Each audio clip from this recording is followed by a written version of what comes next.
এই হলো জ্বালাই দেওয়ার পরের অবস্থা। এই যে জ্বালাই করার পরে এইখানে একটা, এখানে আছে কয়টা,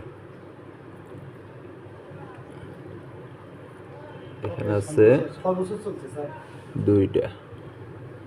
এই জিনিস দিয়ে একটা,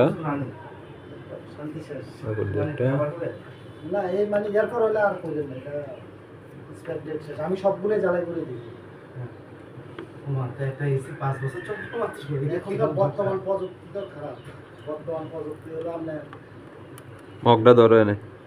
আপনি কাজ করাবেন এই কয়দিন পরে পরে এটা ঠিক হবে। তাহলে হচ্ছে এই যে 5 বছর যে এদিক হয়ে যাচ্ছে, বেচলে তখন কত পাওয়া যাবে? ওইটা বিক্রি হয়ে গেছে। যাই না, পরে আর কথা নেই, দিছে বুঝে আমার তো না না না ওইটা না, মানে ওই যারা কিনা এভাবে লোক আছে, কথা পরে তো আপনার সাথে বসে লেবার টেস্ট